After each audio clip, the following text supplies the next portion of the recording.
What's going on, guys? It's your boy RealDeal back again with another video. If I'm sounding congested, it's because I am. My allergies have been kicking my tail all day, especially since I got home from church. So please bear with me as we get through this. Today's topic, bad habits. Mainly, what are they and why we consistently do them even though they're bad habits.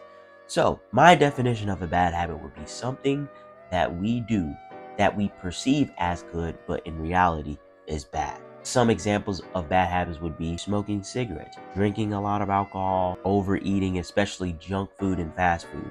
Now, you may be watching this video and you're like, Akil, I like to eat fast food and junk food. I like to smoke a little bit. I like to drink a little bit. And I would say everything is okay in moderation. But if you're consistently doing something on the daily, multiple times a day, on the weekly, multiple times throughout the week, then my friend, my buddy, my pal, you have a habit. Why do we do these habits? 3 reasons in my eyes. 1, pleasure. These things that we may partake in feel good. And what do we do when things make us feel good? We go to them. Why wouldn't we? They make us feel how we should, especially if we've had a long day at work, long day doing business. You got in an argument with your spouse or your girl or your boyfriend. You got in an argument with your family. You kind of want to just do something to take your mind off of the stress that you've dealt with in your circumstance or throughout your day. And I completely understand that. But is it really pleasurable to us if in the long term it's going to continue to harm us down the road? A lot of the times these bad habits that we have are forms of short-term pleasure, instant gratification. In the moment they feel great, but afterwards we really feel the effects. Like, for instance, drinking. You might be 4, 5, 6 shots in, maybe a few drinks in. You're having the buzz of your life right now. You're lit, you got your boys and your girls around you, or whatever the case is, and you're feeling good. But that next morning, you are going to feel like complete trash. That hangover is no joke. You got a pounding headache, and you're not even going to want to get out of bed till 3, 4, 5 o'clock in the afternoon. Trust me, I've been there multiple times. At some point, you realize, like, man, is this really worth it? And we all go through that cycle where we drink, we go out, have a great time, we get a little too turned up, and then the next day we're back at home like, man, I'm never doing this again, knowing dang well you're gonna be doing it all over again. Just be mindful of those bad habits that you have, and knowing that if you continue to do them consistently and excessively, you are going to harm yourself in the long run. Number 2, comfortability. Man, we go back to the bad because they work. That's what we know. And if that's what we know, we're going to continue to run back to it. That's why when people try to build up new habits or turn from their old habits, either they don't know what to do, or that motivation and that desire to do something better that's good for you kind of runs out. So you just revert back to your old ways. And now you're kind of starting from square one. And we don't even really think about it. It's like, man, we tried this new thing and it went well for so on and so forth. I think after that week of motivation kind of curbs or plateaus, it doesn't do anything for you anymore. So you just kind of revert back to what we know. And comfortability is dangerous, right? Yes, it feels great to be comfortable, but we don't know how much potential and how much better of a person that we are losing out on when we don't make ourselves uncomfortable. People say you got to be comfortable being uncomfortable, because that's real. Being uncomfortable is where the growth comes from.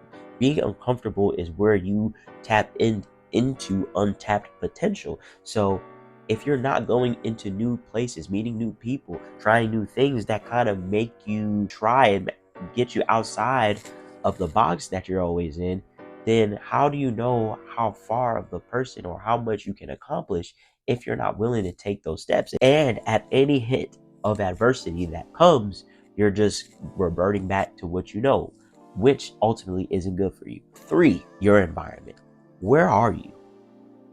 Who are the people you hang around? Because A lot of our habits can be tied to the people and the places that we go. The people you work with are your friends. Our environment has a lot to do with the habits that we may have. If you're a drinker, you drink every week or whatever, right? Maybe your friends could also be drinking. You could have coworkers that you hang out with that like to go out and you wind up drinking with them. Or even your family. Your family just may be a bunch of drinkers as well.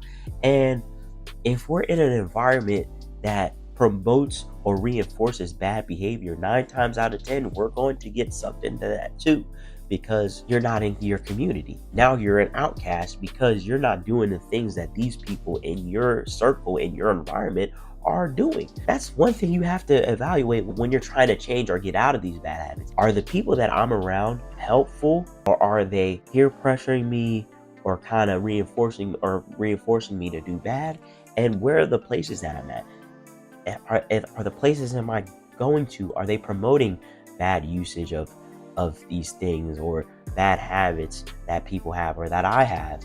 These are things you got to really think about, because if your friends are really your friends, if you're trying to make changes for the better, they're going to be super supportive.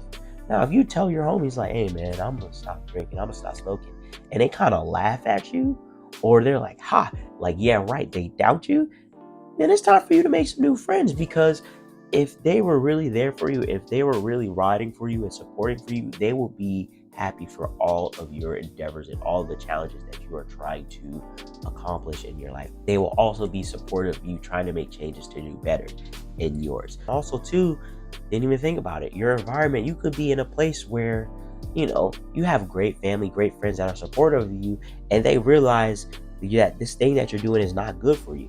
And so it also can affect them as well. Not only do our habits just affect us, but they can affect the people around us. So just another thing to be mindful of. There's 3 questions in terms of your environment. Is my habit that I'm doing, is it being negatively reinforced? Are the places that I'm going to promoting or reinforcing this as well? And 2, am I hurting or harming the people around me based off this thing that I'm doing?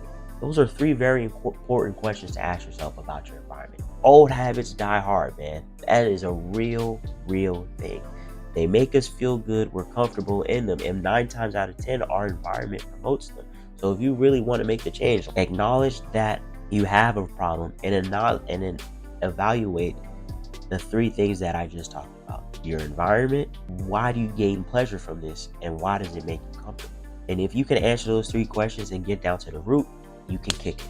It'll take some time and you may slip and fall back to that. But the thing is, let that slip up be a one-time thing, and don't spiral out of control, because if you let yourself spiral, you will. Hope y'all enjoyed today's video, man. Hope I could give you some help or insight to anyone that is struggling.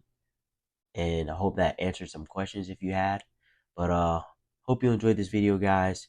If you did, please like, comment, and subscribe. If you want to give me any feedback, it is greatly appreciated. And I'll see you on the next one. Peace out, guys.